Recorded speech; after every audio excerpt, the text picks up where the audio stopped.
Hello बच्चों, last lecture हमारा species interaction से रिलेटेड रहा था, लेकिन आज हम स्पीसीज इंटरेक्शन के बाद अब कम्युनिटी से आगे बढ़ते हैं और इकोसिस्टम पे चलते हैं, क्योंकि हमारे इकोलॉजिकल ऑर्डर में सबसे पहले हमने ऑर्गेनिज्म को पढ़ा, फिर पॉपुलेशन को पढ़ा, फिर कम्युनिटी को पढ़ा और अब हम आ गए हैं इकोसिस्टम। तो चलिए इकोसिस्टम की चर्चा आज हम आपसे कर रहे हैं। इकोसिस्टम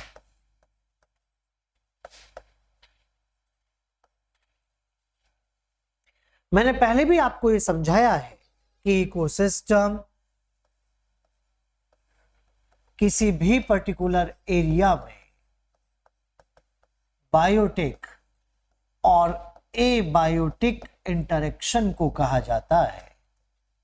जब किसी भी पर्टिकुलर एरिया में बायोटिक और एबायोटिक आपस में इंटरैक्ट करते हैं तो उसे इकोसिस्टम के नाम से पुकारते हैं। यहां पर बायोटिक एबायोटिक इंटरेक्शन जहां भी होगा वो इकोसिस्टम बन जाएगा। याद रखिए, आज हमारी अर्थ पे जहां कहीं भी कोई भी इकोसिस्टम है, आज हमारी अर्थ पे जहां कहीं भी कोई भी इकोसिस्टम है, वो इकोसिस्टम नेचुरल भी हो सकता है, अरे वो इकोसिस्टम आर्टिफिशियल भी हो सकता है। आर्टिफिशियल का मीनिंग यहां पर है ऐसा इकोसिस्टम जो ह्यूमन ने बनाया है, उसे आप आर्टिफिशियल कहेंगे। अरे इकोसिस्टम कंप्लीट भी हो सकता है, इकोसिस्टम इनकम्प्लीट भी हो सकता है। इकोसिस्टम यहां पर याद रखिएगा, ये कंप्लीट और इनकम्प्लीट इस बेसिस पे कहा है कि वो इकोसिस्टम जिसे चलने के लिए ह्यूमन सपोर्ट चाहिए वो इनकम्प्लीट है, और जो सारे फंक्शन खुद कर लेता है वो कंप्लीट है। जैसे एक बड़ा फॉरेस्ट है, बताओ बेटा, क्या वहां पर प्लांट्स को पानी पिलाने के लिए कोई जा रहा है क्या? नहीं। अरे वो तो अपने आप ही अगर ऐसा कर पा रहे हैं कि वो अपना फंक्शन खुद कर रहे हैं तो वो कंप्लीट इकोसिस्टम होगा। लेकिन जब इकोसिस्टम को सपोर्ट ह्यूमन से मिलता है तो वो इनकम्प्लीट इकोसिस्टम हो जाता है। जैसे आप अपने गार्डन में 3 दिन पानी देना बंद कर दो, सूख जाएंगे। अगर ऐसा है तो उस केस में वो इनकम्प्लीट इकोसिस्टम का पार्ट होगा। बेटा यहां पर इकोसिस्टम टेम्पररी भी हो सकता है और इकोसिस्टम परमानेंट भी हो सकता है। इकोसिस्टम परमानेंट भी हो सकता है, इकोसिस्टम टेम्पररी भी हो सकता है। अरे इकोसिस्टम छोटा भी हो सकता है, इकोसिस्टम बड़ा भी हो सकता है। छोटा, बहुत छोटा, जिसे आप नैनो इकोसिस्टम के नाम से पुकारते हैं। जैसे पानी की एक बूंद भी, ड्रॉप ऑफ वाटर भी एक इकोसिस्टम बनाती है। बड़ा, बहुत बड़ा, जिसे आप मेगा इकोसिस्टम के नाम से पुकारते हैं। बेटा याद रखेंगे आप, ओशन जितने बड़े हो सकते हैं।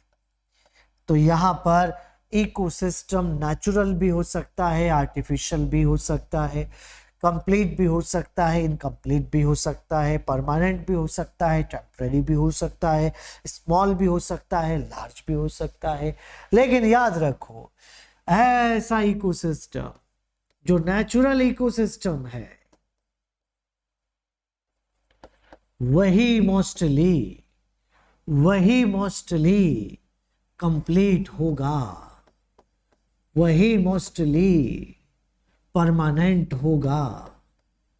ऐसे इकोसिस्टम को किसी भी ह्यूमन सपोर्ट की जरूरत नहीं है। अरे ऐसा इकोसिस्टम सेल्फ रेगुलेटरी, ऐसा ecosystem self sustained,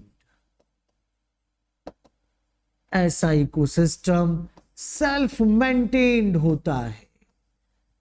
self regulatory, स्वचालित, जो खुद से ही चल जाए। सेल्फ सस्टेन्ड मतलब सेल्फ कंट्रोल्ड, स्वनियंत्रित। सेल्फ मेंटेन मतलब जो खुद से मेंटेन हो रहा है, स्वनियमित है। अगर ऐसा है तो समझ जाइए इस इकोसिस्टम को किसी भी ह्यूमन सपोर्ट की जरूरत नहीं है। अरे ये इकोसिस्टम जो नेचुरल इकोसिस्टम है ये यहाँ पर टेरेस्ट्रियल भी हो सकता है। अरे ये इकोसिस्टम बेटा यहाँ एक्वेटिक भी हो सकता है। टेरेस्ट्रियल इकोसिस्टम जैसे कि फॉरेस्ट है, जैसे कि ग्रासलैंड है, जैसे कि डेजर्ट है, ये सब के सब यहाँ पर टेरेस्ट्रियल इकोसिस्टम को रिप्रेजेंट कर रहे हैं। एक्वेटिक इकोसिस्टम जैसे कि यहाँ पर पॉन्ड है, जैसे कि लेक है, जैसे कि यहाँ रिवर है, जैसे कि यहाँ ओशन है, ये सब के सब बेटा यहाँ पर याद रखेंगे आप एक्वेटिक इकोसिस्टम को रिप्रेजेंट करते हैं। बेटा एक बात से बच्चे यहीं पर सुन लेना कि जब तक आपसे कुछ ना कहा जाए पॉन्ड नेचुरल इकोसिस्टम ही होगा। अगर एग्जामिनर को पूछना है तो वो कुछ अलग लिख के दे देगा, लेकिन अगर उसने सिंपल पॉन्ड लिखा है तो हमारे लिए वो नेचुरल इकोसिस्टम ही है। आप याद रखेंगे यहां आगे चलकर हम इसको और भी डिवाइड कर सकते थे, स्टैग्नेंट वाटर, रनिंग वाटर, रुका हुआ पानी, बहता हुआ पानी। स्टैग्नेंट को आप लैंटिक और बहते हुए रनिंग वाटर को लोटिक कहते हैं। यह लैंटिक और लॉटिक हो सकता है, लेकिन आप यहां पर एक बात सब बच्चे ध्यान रख लेंगे कि लैंटिक और लॉटिक टर्म आप फ्रेश वाटर के लिए यूज करते हैं, मराइन के लिए नहीं। तो कोई बच्चा ये नहीं सोचेगा कि ओशियन लैंटिक है कि लॉटिक है, आप तो ये रिवर और पॉन्ड लेक के लिए ही यूज करेंगे। ऐसा इकोसिस्टम जो कि आर्टिफिशियल इकोसिस्टम है,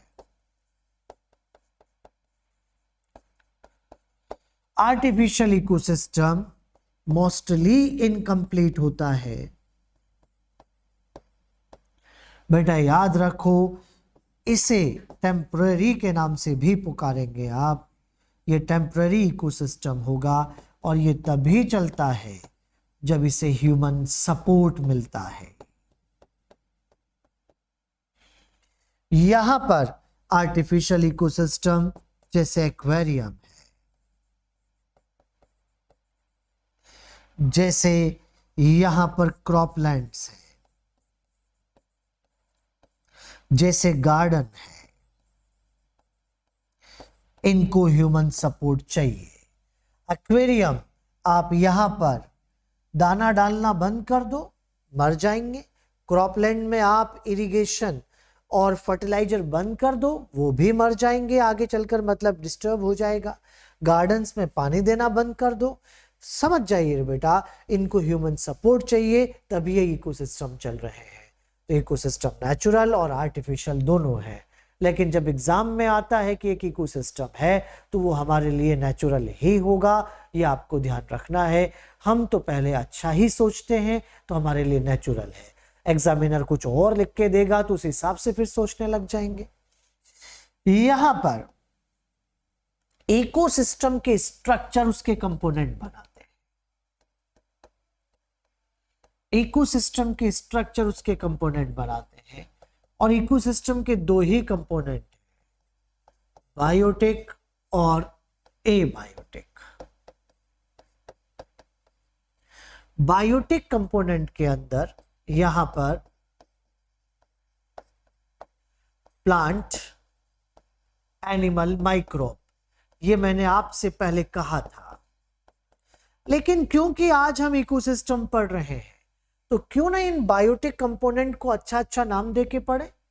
तो क्या अच्छा नाम देंगे, आओ फिर वैसे ही लिख लेते हैं हम इनको। तो यहां पर ये जो बायोटिक कंपोनेंट है इनको आज हम कहेंगे कि इकोसिस्टम के ऐसे बायोटिक कंपोनेंट जो इकोसिस्टम में पहली बार एनर्जी लाते हैं, अरे पहली बार फूड प्रोडक्शन करते हैं, वो इकोसिस्टम के प्रोड्यूसर कहलाते हैं। और आज तो आपको सीधा कह देना है बेटा, इकोसिस्टम के जो जो ऑटोट्रॉफ हैं वो वहां के प्रोड्यूसर हैं। इकोसिस्टम में जो जो ऑटोट्रॉफ हैं वो वहां के प्रोड्यूसर होंगे। अरे इकोसिस्टम में याद रखेंगे आप, जितने भी हेटेरोट्रॉफ है वो प्रोड्यूसर की एनर्जी को कंज्यूम कर रहे हैं, और जो एनर्जी को कंज्यूम करता है वो कंज्यूमर कहलाता है। आज तो आपको सीधा कह देना है कि इकोसिस्टम में जो जो हेटेरोट्रॉफ है वो सब कंज्यूमर है, और हेटेरोट्रॉफ के अंदर यहाँ पर एनिमल भी आते हैं, माइक्रोब भी आते हैं। तो इसको मैं आगे डिवाइड करूंगा कि इकोसिस्टम में जो एनिमल है उनको आप मैक्रो कंज्यूमर के नाम से पुकारते हैं। इकोसिस्टम में जो माइक्रोब्स हैं उन्हें आप माइक्रो कंज्यूमर के नाम से पुकारते हैं। मैक्रो कंज्यूमर्स, मैंने ये माइक्रो और मैक्रो को साइज की बेसिस पे तो डिवाइड किया ही है, इस बेसिस पे भी किया है कि दोनों का खाने का तरीका अलग अलग है।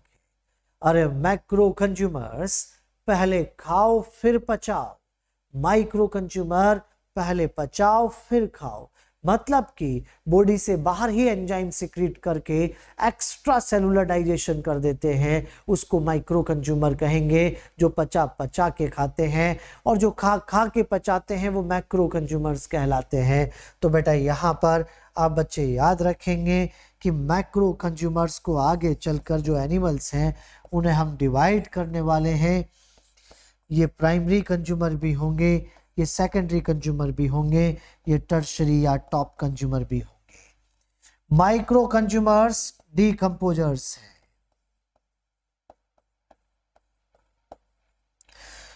माइक्रो कंज्यूमर्स डीकंपोजर्स हैं, और हमारी अर्थ के जो सबसे अच्छे डीकंपोजर हैं वो बैक्टीरिया और फंजाई है। एबायोटिक के अंदर यहां वही सारी चीजें आ रही है जिसको हम पहले भी लिख चुके हैं। लाइट है, टेम्परेचर है, सॉइल है, वाटर है, एयर है, और जब बायोटिक एबायोटिक इंटरैक्ट करेंगे तो इकोसिस्टम के फंक्शन बन जाएंगे बेटा। जैसे लाइट के आने से प्लांट का फोटोसिंथेसिस करना, फूड प्रोडक्शन करना प्रोडक्टिविटी कहलाता है। जैसे हर्बियोर ने प्लांट को खाया, कार्निवोर ने हर्बियोर को खाया, तो यहाँ पर एनर्जी फ्लो हो रहा है। यहाँ पर प्लांट एनिमल के मर जाने पर माइक्रोब का खाना, डीकम्पोजिशन हो रहा है। बच्चे याद रखेंगे आप, यहाँ पर मिनरल सॉइल में आया, वापस प्लांट के पास जा रहा है, उसे मिनरल साइकिल आज कुछ अच्छा नाम दे देते हैं, बायो जियो केमिकल साइकिल के नाम से पुकारेंगे। आज मैंने इसको बायो जियो केमिकल साइकिल क्यों कहा, अगर इस बारे में हम देखें तो बेटा यहाँ पर मैं आपसे सीधा कहूँगा कि ये रहे बायो और ये रहे जियो। बायो के अंदर यहाँ बायोटिक प्लांट एनिमल माइक्रोब आ रहा है, जियो के अंदर यहाँ पर सॉइल, वाटर और एयर, मैंने उनका नाम लिखा है जिन जिन में साइक्लिक हो रहा है। अगर ऐसा है तो प्लांट सॉइल से मिनरल एब्जॉर्ब करता है, एनिमल उसको खाता है, दोनों मर जाएंगे तो माइक्रोब खाएगा, फिर मिनरल सॉइल में जाएगा, इसी तरह से वाटर से भी आएगा, उसी तरह से एनिमल खाएगा और वापस पानी में आएगा। O2 ले लो, CO2 दे दो, CO2 ले लो, O2 दे दो, ये एयर के साथ भी हो रहा है। इसका मतलब बायो और जियो के साथ मिनरल और गैस लगातार साइक्लिक हो रही है। इसी साइकिल को कहते हैं बायो जियो केमिकल साइकिल। बेटा समझ जाइए, ये केमिकल यहाँ पर मिनरल भी हो सकता है, अरे ये केमिकल यहाँ पर गैसियस भी हो सकता है। तो ये मिनरल और गैसियस दोनों तरह का होगा, और इसी को आप बायो जियो केमिकल साइकिल के नाम से पुकारेंगे, जो मिनरल साइकिल भी हो सकती है और गैसियस साइकिल भी हो सकती है। तो आपके सामने यहाँ पर इकोसिस्टम के स्ट्रक्चर भी है, आपके सामने इकोसिस्टम के फंक्शन भी है बेटा। अब मैं आपसे 2 क्वेश्चन पूछूंगा, उसके आंसर सभी बच्चों को सही आना चाहिए। यहां पर जैसे पहला क्वेश्चन आपसे पूछा जा रहा है, क्या हम ऐसा कह सकते हैं कि एक इकोसिस्टम को स्टडी करके हम कंप्लीट नेचर को समझ सकते हैं? बिल्कुल समझ सकते हैं। एक इकोसिस्टम को स्टडी करके कंप्लीट नेचर को समझा जा सकता है। ना मानो तो आप जाओ पॉन्ड में, अरे जो पॉन्ड में हो रहा है वही नेचर में हो रहा है। वैरायटी बदल जाएगी, कॉम्प्लेक्सिटी बढ़ जाएगी, लेकिन काम तो वही होगा जो एक पॉन्ड में हो रहा है। याद रखेंगे आप, पॉन्ड के प्लांट क्या लाइट के आने से फोटोसिंथेसिस करते हैं? दुनिया में कहीं भी चले जाइए प्लांट यही करते हैं। क्या एनिमल जो हर्बीओर है वो पॉन्ड में प्लांट को खाते हैं? बिल्कुल, दुनिया में कहीं भी जाओ यही हो रहा है। अरे वही सारे काम हो रहे हैं जो एक पॉन्ड में हो रहे हैं। तभी तो कहते हैं बेटा, ecosystem is the smallest structural and functional unit of nature.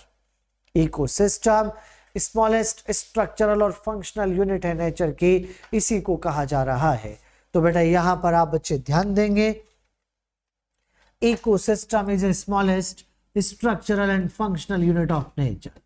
ये बात हो गई। चलिए दूसरा क्वेश्चन, मान लीजिए हमारे पास यहां पर एक ऐसा इकोसिस्टम है जिसके अंदर प्रोड्यूसर है, बिल्कुल है। क्वेश्चन आराम से सुनिएगा, मैं रिपीट कर रहा हूं।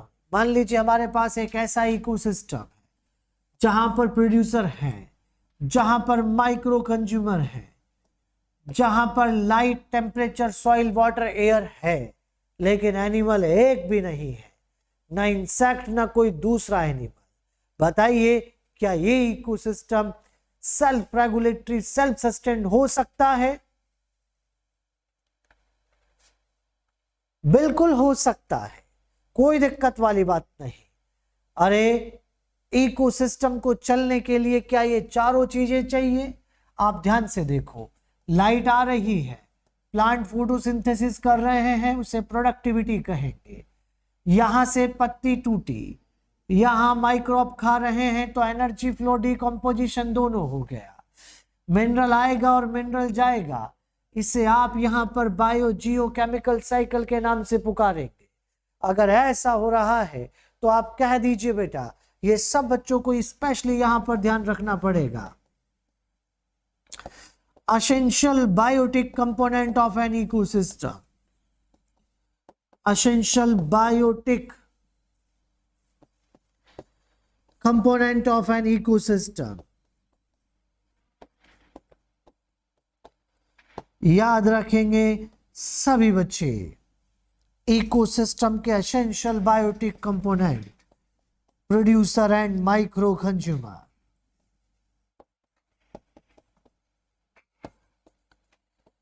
प्रोड्यूसर एंड माइक्रो कंज्यूमर, ये हर एक बच्चे को कंफर्म हो जाना चाहिए। मैक्रो कंज्यूमर एसेंशियल नहीं, नेसेसरी है। मैक्रो कंज्यूमर का इकोसिस्टम में होना जरूरी नहीं है।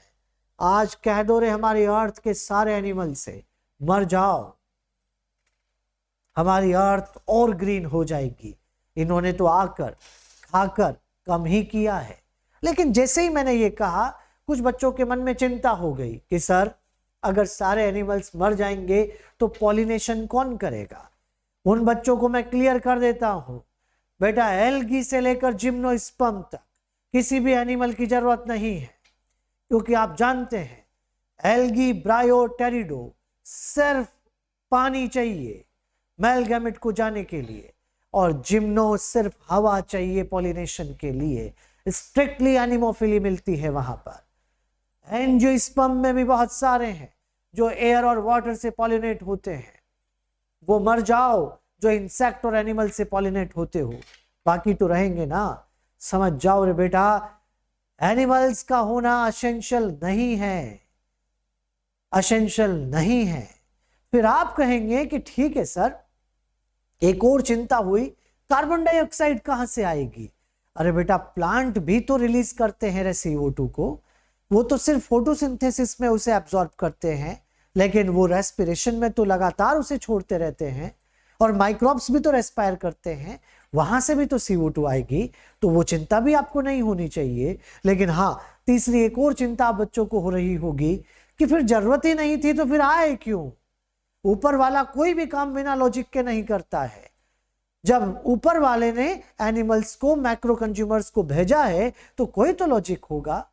बात सच है बेटा आपकी, आए हैं तो कोई बात जरूर है, लेकिन बात क्या है ये आज आपको नहीं पता लगेगा। ये आपको उस दिन पता लग जाएगा जिस दिन हम यहाँ लॉ ऑफ थर्मोडायनेमिक्स पढ़ेंगे। और लॉ ऑफ थर्मोडायनेमिक्स पढ़ते समय आपको अपने आप कंफर्म हो जाएगा, आप खुद ही कह देंगे कि आए हैं तो कोई बात जरूर है। तो समझ जाओ रे बेटा, यहां पर अभी फिलहाल तो यही कहना है कि essential biotic component of an ecosystem, producer and micro consumer. Macro consumers essential नहीं, एसेसरी कंपोनेंट है, ये ध्यान रखेंगे आप। अरे बोलचाल के शब्दों में कहूं तो जिस इकोसिस्टम में मैक्रो कंज्यूमर है वो हरे के साथ भरा है। नहीं, कोई बात नहीं, हरा हरा भी चलता है, क्योंकि वहां माइक्रो कंज्यूमर है, वो हमें दिख नहीं रहे, लेकिन प्लांट्स तो दिख रहे हैं ना। अगर ऐसा है तो समझ जाओ essential biotic component of an ecosystem, producer and micro consumer है। आओ बेटा, अब एक एक करके इन सबको डिटेल से समझते हैं। पहले प्रोड्यूसर को, फिर उसके बाद में मैक्रो कंज्यूमर, फिर उसके बाद माइक्रो कंज्यूमर। ये सब हम डिटेल से एक एक करके पढ़ते हुए चलते हैं। सबसे पहले प्रोड्यूसर पे चर्चा करते हैं। Next, producers.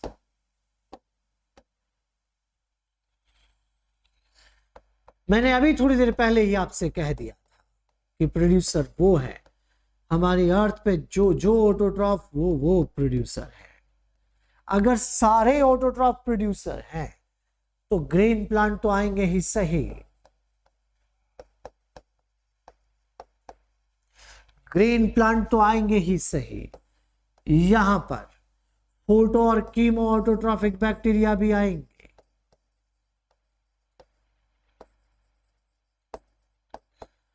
फोटो और कीमो ऑटोट्रॉफिक बैक्टीरिया भी प्रोड्यूसर होंगे, ये भी यहां पर आएंगे।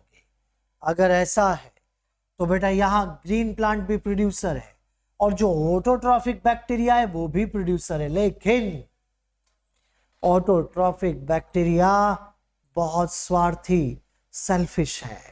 अरे वो जो करते हैं सिर्फ खुद के लिए करते हैं भाई। लेकिन ग्रीन प्लांट को देखो, वो अपने लिए तो खाना बनाते ही हैं, दूसरों को भी खिलाते हैं। जो अपने लिए तो खाना बनाते ही हैं, दूसरों को भी खिलाते हैं। बेटा याद रखे, वो अच्छा नहीं होता जो सब कुछ खुद के लिए करता है। अच्छा तो वही है जो अपने लिए तो करता ही है, दूसरों को भी खिलाता है। तो बताइए हमारी अर्थ के रियल प्रोड्यूसर कौन है? तो आपका सीधा आंसर हो जाएगा ग्रीन प्लांट। हमारी अर्थ के रियल प्रोड्यूसर्स हैं ग्रीन प्लांट। यहां पर फोटो और कीमो ऑटोट्रॉफिक बैक्टीरिया रियल नहीं, नारियल है। अरे नारियल किसको कहते हैं? जो रियल नहीं होता, उसके लिए कह रहा हूं मैं, कोकोनट के लिए नहीं। तो यहां पर समझ जाओ बेटा, ये नारियल प्रोड्यूसर है, मतलब कि जो रियल नहीं। लेकिन एक बात बताओ, क्या फोटो और कीमो ऑटोट्रॉफिक बैक्टीरिया प्रोड्यूसर नहीं है? हैं। क्या ग्रीन प्लांट प्रोड्यूसर नहीं है? हैं। क्या दोनों प्रोड्यूसर हैं? हैं। लेकिन रियल प्रोड्यूसर ग्रीन प्लांट है। तो इसी को लेकर हम बात को आगे बढ़ाते हैं, इसी को लेकर हम आगे चलते हैं। ग्रीन प्लांट्स और ग्रीन प्लांट को लेकर अगर आज हम चर्चा को आगे बढ़ाएं तो आप सब बच्चे जानते हैं कि ग्रीन प्लांट्स दो तरह से डिवाइड करते हैं। ग्रीन प्लांट को दो तरह से डिवाइड कर देते हैं। एक तो होगा मैक्रोफाइट और एक होगा माइक्रोफाइट।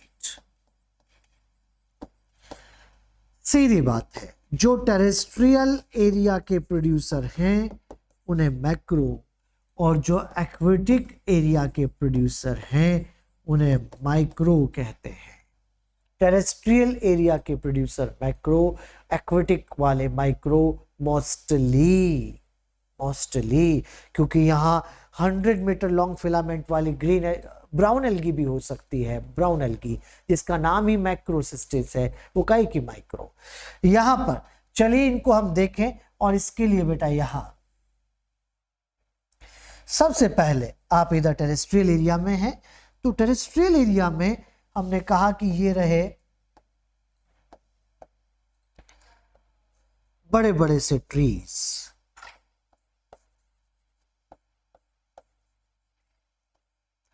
यहां पर हर्ब भी है, श्रब्स भी है। आप जानते हो ना ग्रीन प्लांट की आदत, ये लाइट एनर्जी को लेकर केमिकल एनर्जी में कन्वर्ट करते हैं बेटा, लाइट एनर्जी को केमिकल एनर्जी में कन्वर्ट करते हैं, तभी तो इनका नाम कन्वर्टर भी है। ये एनर्जी की एक फॉर्म को दूसरी फॉर्म में ले जाते हैं, तभी तो इनको आप ट्रांसड्यूसर भी कहते हो।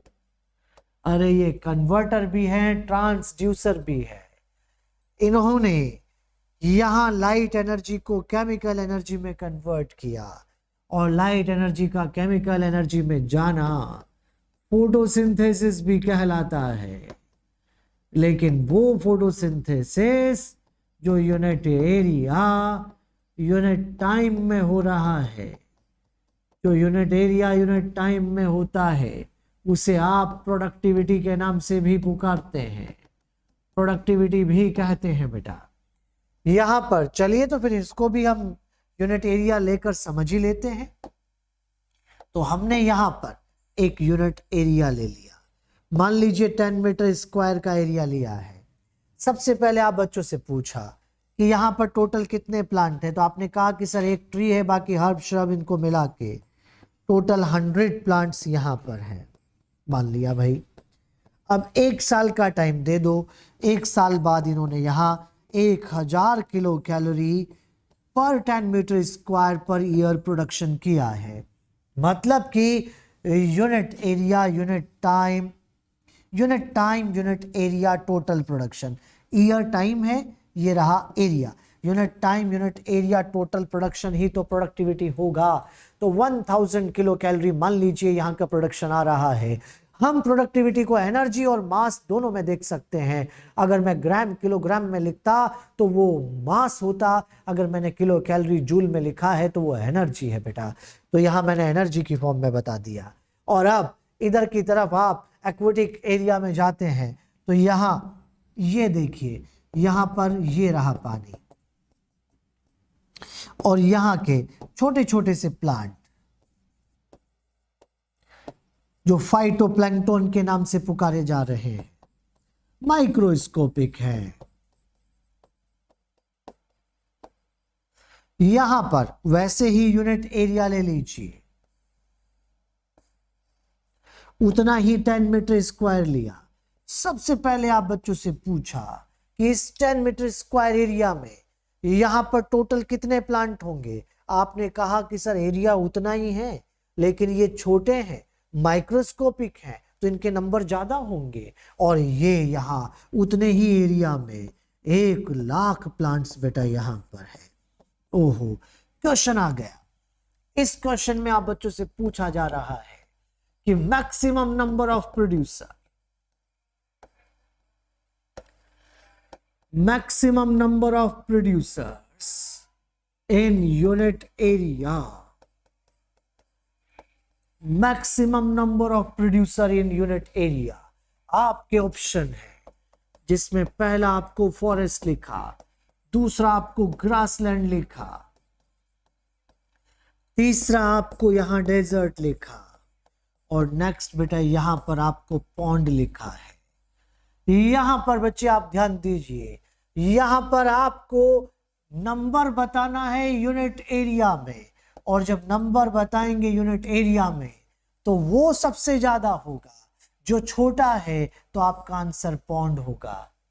छोटा इकोसिस्टम नहीं, प्लांट प्रोड्यूसर, उसकी बात कर रहा हूं। अगर वैसे अगर इकोसिस्टम की साइज के हिसाब से देखोगे तो आप कहोगे कि फॉरेस्ट तो बड़ा होता है, लेकिन बच्चे मैंने यहां पर यूनिट एरिया लिख तो दिया ना।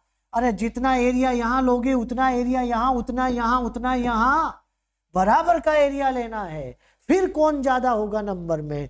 वो ज्यादा होगा जो साइज में सबसे छोटा है, तो आपका आंसर पॉइंट होगा। ये आपको ध्यान रखना है। तो यहां 1,00,000 प्लांट आ गए, इनको भी 1 साल का टाइम दे दीजिए, तो पता लगा कि यहां पर इन्होंने 800 किलो कैलोरी पर 10 मीटर स्क्वायर पर ईयर प्रोडक्शन किया है। अरे सीधी बात है, नंबर ज्यादा है लेकिन प्रोडक्टिविटी कम है। अगर इसी बात को आप समझोगे कि हम प्रोडक्टिविटी के मामले में अगर टेरेस्ट्रियल और एक्वेटिक एरिया को कंपेयर करते हैं,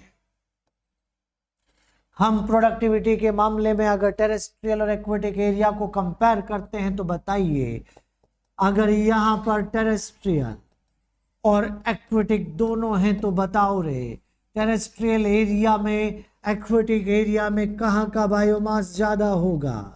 टेरेस्ट्रियल। मैंने प्रोडक्टिविटी लिखा है, अंडरस्टूड है कि आप यूनिट एरिया और यूनिट टाइम के हिसाब से देख रहे हो। यहां जल्दी से मुझे बताओ कि क्लोरोफिल कंटेंट कहां ज्यादा होंगे? टेरेस्ट्रियल। तो फोटोसिंथेटिक कैपेसिटी कहां ज्यादा होगी? फोटोसिंथेटिक कैपेसिटी यहां पर ही ज्यादा होगी, टेरेस्ट्रियल। सीधी बात है, बायोमास ज्यादा, क्लोरोफिल कंटेंट का ज्यादा, फोटोसिंथेटिक कैपेसिटी ज्यादा, तो प्रोडक्टिविटी भी ज्यादा। तो आपके लिए जो बॉटम लाइन है, जो हाईलाइटेड लाइन है, वो ये है कि एक्वेटिक एरिया में नंबर ज्यादा है लेकिन प्रोडक्टिविटी कम। अगर मैं नंबर में कंपेयर करूंगा तो एक्वेटिक ज्यादा होगा यूनिट एरिया में, लेकिन प्रोडक्टिविटी में कंपेयर करूंगा तो याद रखो प्रोडक्टिविटी के मामले में टेरेस्ट्रियल एरिया ज्यादा होगा। जो सबसे इंपॉर्टेंट लाइन है वो यही है बेटा आपके लिए जानने वाली, ये ध्यान रखेंगे आप। यहां आपने कह दिया कि टेरेस्ट्रियल और एक्वेटिक में टेरेस्ट्रियल की प्रोडक्टिविटी ज्यादा और एक्वेटिक की कम। तो बच्चे अभी हमने यहां पर आपको ग्रीन प्लांट को मैक्रो और माइक्रोफाइट में डिवाइड किया और इनकी प्रोडक्टिविटी का डिस्कशन साथ में कर लिया, क्योंकि नंबर और प्रोडक्टिविटी का कंपैरिजन हो जाएगा। लेकिन एक बात मैं कह देता हूं, प्रोडक्टिविटी का डिस्कशन जब मैं डिटेल से करूंगा तो उस दिन कारण और भी बताऊंगा। उस दिन आपको यह समझाऊंगा कि कैसे टेरेस्ट्रियल एरिया की प्रोडक्टिविटी ज्यादा है एक्वेटिक से। कुछ बातें और भी उस दिन मैं आपको बताऊंगा जब प्रोडक्टिविटी डिटेल से पढ़ाऊंगा। आज तो मैंने कुछ बातें बता दी ताकि आपको ये बातें क्लियर हो जाए, समझ में आ जाए। चलिए, तो ये तो हुए प्रोड्यूसर। अब आ जाएंगे हम मैक्रो कंज्यूमर्स पे। मैक्रो कंज्यूमर्स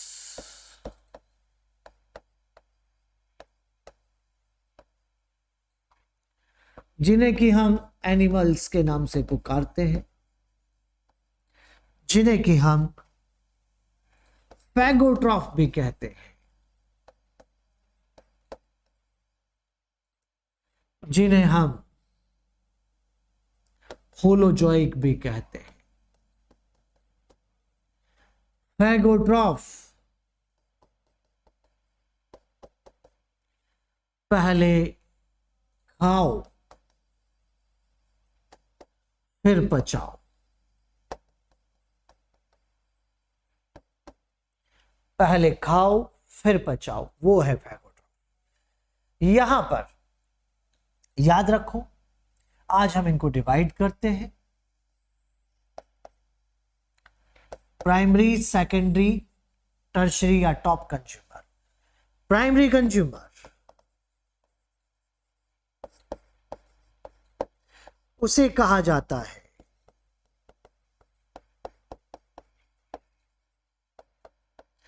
जो directly depend on green plant, और जो ग्रीन प्लांट पे डिपेंड करेगा उसे आप हर्बिओर के नाम से भी पुकारेंगे। और हर्बिओर ऐसा कहें तो कोई गलत नहीं कि ऑल हर्बिओर्स आर प्राइमरी कंज्यूमर। इस एग्जांपल देख लेते हैं हम। रैबिट है, काऊ है, डियर है, मैगॉट है, इंसेक्ट है, जूप्लैंक्टन है,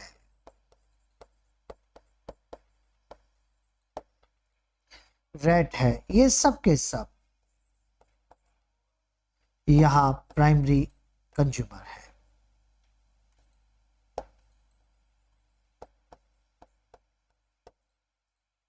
प्राइमरी कंज्यूमर।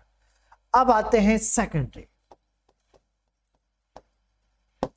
और सेकेंडरी कंज्यूमर में सीधी बात, डिपेंड ऑन प्राइमरी कंज्यूमर। जो प्राइमरी कंज्यूमर पे डिपेंड करता है वो सेकेंडरी कंज्यूमर कहलाता है। और यहां अगर ये एनिमल को खा रहे हैं तो ये कार्निवोर कहलाते हैं, कार्निवोर कहलाते हैं। बेटा एक बात हम यहां जान लेते हैं, कार्निवोर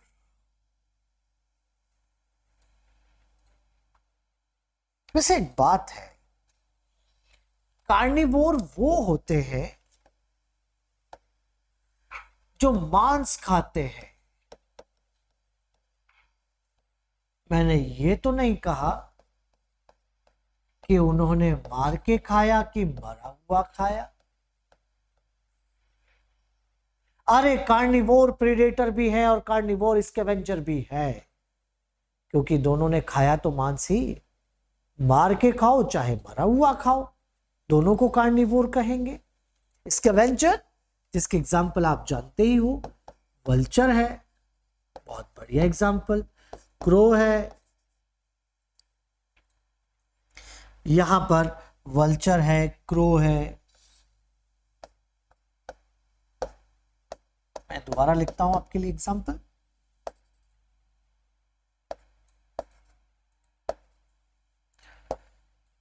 एग्जाम्पल, वल्चर है, क्रो है, यहां पर आप कह दीजिए आर्कटिक फॉक्स है।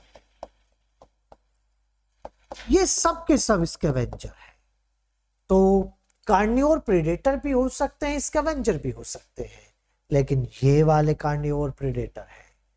जब तक आपसे कुछ स्पेशल ना कह दिया जाए, मैं मानता हूं फूड चेन 3 तरह की होती है, प्रीडेटरी, पैरासिटिक, डेट्राइटस।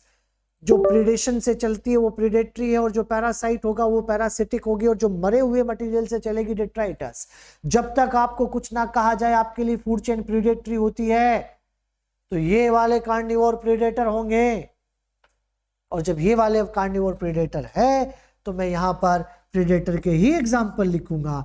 लेकिन बच्चों आपको ये क्लियर हो गया ना कि कार्निवोर सिर्फ प्रीडेटर नहीं होते, स्कैवेंजर भी होते हैं।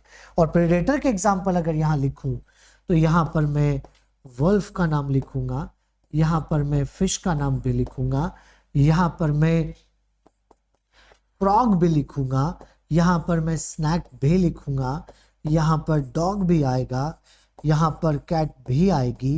ये सब के सब सेकेंडरी कंज्यूमर है। और अब आप यहां पर टॉप कंज्यूमर की बातें करते हैं। टॉप कंज्यूमर हम उन कंज्यूमर को कहते हैं जो दूसरों को खाते हैं लेकिन उनको कोई नहीं खाता, वो टॉप बन जाते हैं। मैं दोबारा बोलूंगा, फिर सुनेंगे। ऐसे कंज्यूमर्स जो दूसरों को खाए लेकिन उनको कोई ना खाए, वो टॉप कंज्यूमर कहलाए। जिंदा रहते हुए, मरने के बाद तो कुछ भी हो रहा है, जिंदा रहते हुए कोई दूसरा ना खाए, उसे टॉप कंज्यूमर के नाम से पुकारेंगे। तो सीधी बात है, आपको कहना पड़ेगा they can eat others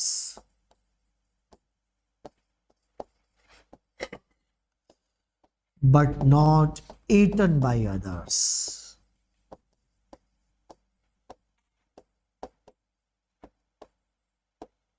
उन्हें आप टॉप कंज्यूमर के नाम से पुकारो। जैसे एग्जाम्पल्स,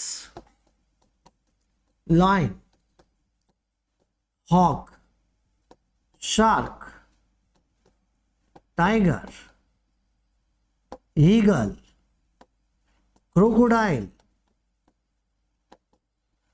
वल्चर, मैन, पिकॉक, ये सब के सब अपने अपने एरिया के टॉप हैं, टॉप कंज्यूमर है। हाँ, एक बात मैं साथ में कह देता हूं, मैन एंड मोर, पीकॉक को मोर कहते हैं ना, मैन एंड मोर आर ओमनियोर। ओमनियोर उसे कहते हैं जो हर्बियोर, कार्निवोर सब की तरह बिहेव करता है। अरे आप इसको तो जानते ही हो, जो भी हाथ लगे सब खा जाता है। और आप जानते हो ना पीकॉक को बेटा, ये भी सीड खा लेता है, ग्रास खा लेता है, सांप खा जाता है, तो ये भी तो ओमनिवोर हो गया। यहां पर एक और बात कहो कि वल्चर जब तक कुछ ना कहा जाए आपके लिए पहली प्रायोरिटी स्कैवेंजर होगा, मरे हुए को खाता है। स्कैवेंजर ऑप्शन में नहीं है तब टॉप कंज्यूमर कर दीजिएगा, लेकिन पहली प्रायोरिटी के लिए स्कैवेंजर को ही देना है, ये ध्यान रखेंगे आप। यहां एक और बात मैं साथ में कह दूं, वरना कुछ बच्चों के मन में कंफ्यूजन आते रहते हैं। अरे जो भी देखना है ना, नेचुरल देखना है, नॉर्मल देखना है, मजबूरी नहीं चलेगी। मजबूरी का कोई भी केस फूड चेन नहीं होता है। जैसे एक दिन की बात, एक फार्मर खेत पे गया, वहां उसे सांप ने काट लिया, यह मजबूरी का केस है, क्योंकि सांप को लग रहा है कि मैं इसे मारूं नहीं तो ये मुझे मारेगा। अरे ये प्रोटेक्शन में किया गया हमला है, ये यहां फूड चेन का पार्ट नहीं है। ये कहना जरूरी है, वरना कुछ बच्चे सोच लेते हैं ग्रास, गोट, मैन और पीछे सांप, सांप काट रहा है। अरे सांप इस तरह से काटे, ये कोई फूड चेन नहीं है बेटा। ऐसा कहना अच्छा लग रहा है कि आपको कि सांप का खाना ह्यूमन है? नहीं, ये मजबूरी का मामला है। जिस दिन मैन एंड लॉयन आमने सामने हो गए, उस दिन भी ध्यान रखना आप, डिपेंड करता है कि इसके हाथ में गन है कि नहीं। गन है तो ये निपटा देगा, नहीं तो वो निपटा देगा। अगर उसने इसको खाया तो ये भी एक मजबूरी वाला केस ही होगा, और मजबूरी में हम फूड चेन नहीं बनाते बेटा, ये ध्यान रखेंगे आप। चलिए नेक्स्ट एक और आपको कंसेप्ट बताते हैं।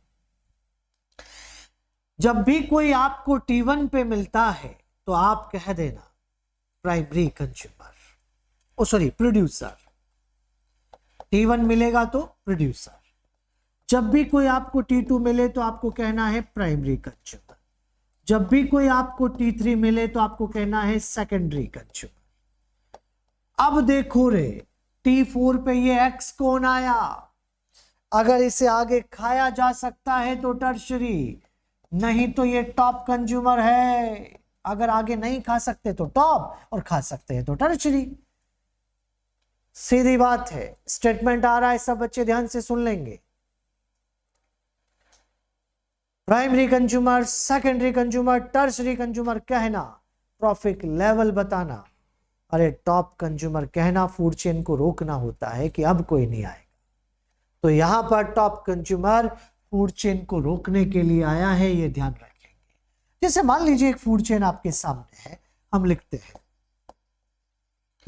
Grass, insect, frog, snack. और इस वाली फूड चेन में T1, T2, T3, T4, यहां ये रहा प्रोड्यूसर, ये रहा प्राइमरी कंज्यूमर, ये रहा सेकेंडरी कंज्यूमर। और ये बताओ क्या है, टर्शरी या टॉप?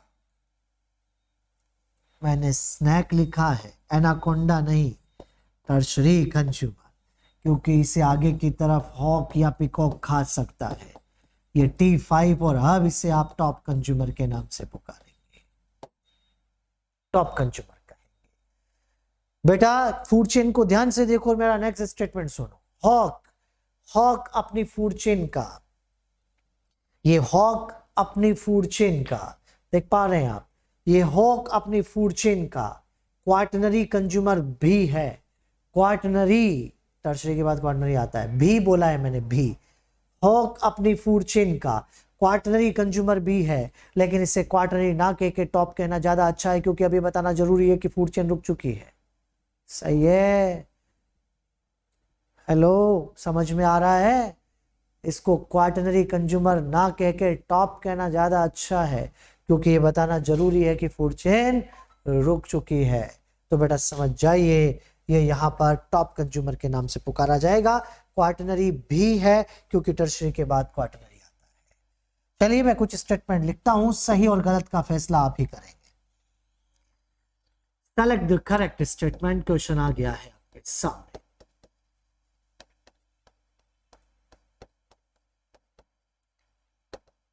पहला स्टेटमेंट, all